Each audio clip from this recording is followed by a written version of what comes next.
What's going on, everybody? It's your favorite dating coach, Elliot Scott, and I sent out an email today talking about this Ask FM.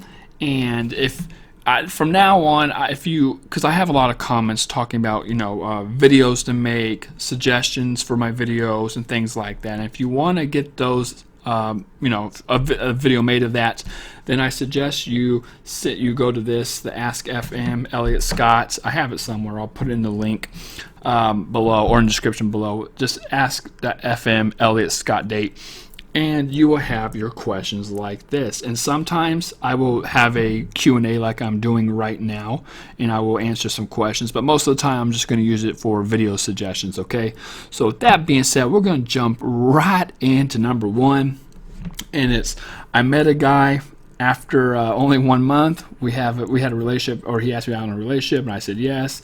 But 1 week later, we moved quickly. He said, we're breaking up. He said, we done with that. He said, moved too fast for me. Okay, so basically, why is he doing that, and what can she do to move that forward? Here's the thing. Especially with men, okay? And we'll use texting as an example. I always tell women, stop texting. And they'll always tell me, well, he's the one doing it. He's initiating it. Especially in the beginning, he's initiating it. 90% of it's his fault. While that might be the case, here's the thing. It still gets, even though he's the one doing it, he doesn't realize the outcome of it, okay? He doesn't realize later on he's going to get bored with it, and it's going to feel like a chore, and it's going to feel like obligation. It builds no value, and it gets very boring. The same thing kind of happens with this. It's not so much boring, but he doesn't know the outcome at the end. I think he was in the moment. I think he was moving too fast. He rushed it. And then he realized it's just like, cold feet in a marriage, or when you're your first year and you're like, holy shit, what did I just get myself into, kind of thing, okay? So it happens, and I think he was in the moment, and now he's feeling it. He's like, oh my God, I don't believe I did that. Now, the way to get it to escalate is to, like I always say, limit your red flags. Red flags are what keep men from pulling away, and value is what escalates a relationship. If you can give him something, and at the same time he can give you something, and you see the advantages of being together, then you're more likely to get together. Sorry to hear that, by the way. That really sucks. So what is your best strategy for moving on when you're stuck thinking about someone who played you? Oh, girl, I know the story of this. I mean, I got blue balls big time. Back when I was 20, man, this girl played me like a violin, man. It's two things, okay? If you're stuck on the person for the fact that they played you and one-upped you, and got one on you, and you're mad about that, then that's an ego thing. If that's the thing you can't get over, that's ego. Tough shit, you got to get over it, okay? It happens, it sucks, but that's the thing. Like if you feel like, oh shit, I got played, they tricked me, that's your ego. If it's something more emotional, like I really like this guy and he played me, then it's really hard to get over the person. Well, one, it's really hard because you like the person. You can't. That's one simple answer I guess I can give you, because you just really like the person. You can't do anything about it. But the reason a lot of people hold on to breakups for so long, we use me for example, 7 months. The same girl that got me the blue balls, right? That screwed me over. Took me 7 months to get over her, and the reason was because I was so insecure, and I came from a place of scarcity. I didn't have an abundance of women or options to choose from, and so you put so much time, energy, and focus on this one girl or guy, and it's really unhealthy, and you're afraid of losing them because you feel like, well, there's no one else out there for me right now. If I put all this time, energy, and effort into this person, I just don't want to let them go, so I'm not going to. It's like a slot machine. I know a lot of guys who have put a lot of money, time, energy, effort, all these things, take her out to dinner, flowers, all these things for women, and then women just clean them up dry and leave them. And the guy, keeps on buying her things, keeps on doing this and doing that, and it never worked. He needs to know how to be a slot machine, cut his losses, stop pulling down that lever, and then just leave. Okay, so I'm sorry to hear that, but it's one of those two things. I am a girl from Europe, Austria, desperately looking for help, and I decided to buy an email session from you. However, I am afraid that you won't be able to write enough. Here's the thing. You I usually have people write me about 500, 700, or 750 words. I'll have you write me 1,000. I promise you, you can get it in 1,000. I promise you. I have a degree in English. I write all the time. I can, if Hemingway can write a story in 5 words, you can write this in 1,000. I promise you. I'm very smart. I don't need all that background that you think I need. A lot of it's useless. There's this woman who sent me 11,000 words. 11,000 words. And if you're listening to this, you know who you are. I love you dearly. But 11,000 words out of 750. I sent that thing right back to her. I was like, I do not need any of this. Like, I didn't. A lot of women think I need the backstory on how you met and how you used to be. I don't need that. Just tell me your problem and the main points, and I can get you what you need. Those answers, girl. Don't worry about it. I'm a dating coach, man. I've been doing this forever, man. Come on now. Okay, so, hello, Elliot. I would like to know if an older man, younger, or older woman, well, probably vice versa, actually. Older woman, younger man, very young man. Ooh, girl, what's up? Damn, dating may become a relationship eventually. Thanks, Joe. So here's the thing, Joe. First off, get him. Get him. But here's the thing.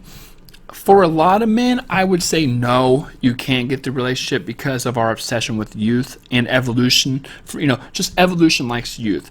And the reason they like youth is because of the childbearing skills and things and stuff like that. We just find it more youth attractive. However, if certain guys like older women. Personally, I like older women. I love older women. For a lot of reasons, and I don't mean like 60s or anything, but I do like older women. I'm not gonna say the age, but I do. I think older women are very attractive for many reasons. Much better than really young women. I'm 29. Much better than the women who are, what's it called? 18, 19, 20, 20. That's too young for me. I won't go under 22, but yeah. It depends on the guy, I would say. So, hey, good job with that, girl. Damn. How do I increase my feminine energy? I can write a whole book on this, but here I'm going to keep it real short and simple here. Guys are providers and satisfiers, and they give resources. Girls are nurturers and carers, and they give services, like the nurturing and caring. If you can make a guy, feel like a man, feel like he's providing and satisfying for you, then I would say that's feminine enough, okay? If you do that in a very calm, collective, nurturing, loving way, and I always tell women, just focus on the now, focus in the moment, don't get ahead of yourself, just focus on having fun, laughing at his jokes, because that makes him feel like a provider, satisfier, or he's making you feel good, he's entertaining you. If you can laugh at his jokes, flirt, build that sexual tension, because that's, if you want to have a feminine energy, then you have to come off sexual. And I don't mean that like having sex, messing around, kissing him, but I mean like escalation. Like, you do have to flirt, okay? So if you can flirt, if you can laugh, and you can make him feel like a man, then you have a lot more guys chasing you and staying around.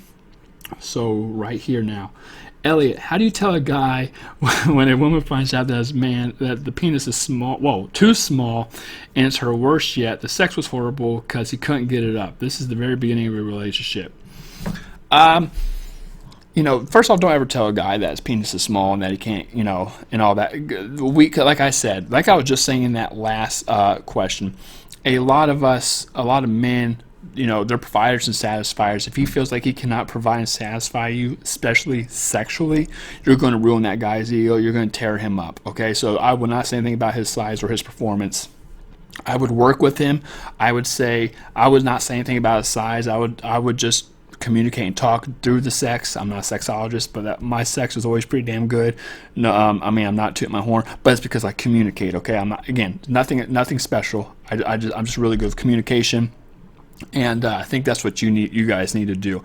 And don't pressure him. The problem, sex becomes so bad between people because they're not letting go. They don't have a freedom of outcome. Like, you're expecting to get wet and to get this and to get that, and you start to feel uncomfortable, and he's expecting to get real hard, real big, and satisfy you and things like that. If you just let it go, if you just chill and you live in the moment and you're having fun and you're just exploring each other and moving very slow, like a lot of people try to rush it. Foreplay, man, massage, do something, okay? Explore each other's body, kiss more. People don't even make out. People don't make out as much anymore. Make out more, okay?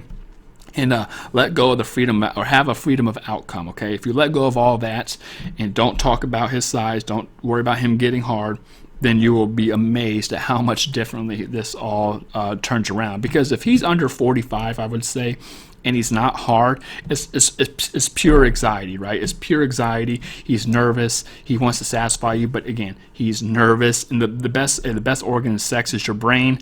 So if he's not, there in the moment, then that's why he's not getting hard. So just chill, just relax, girl.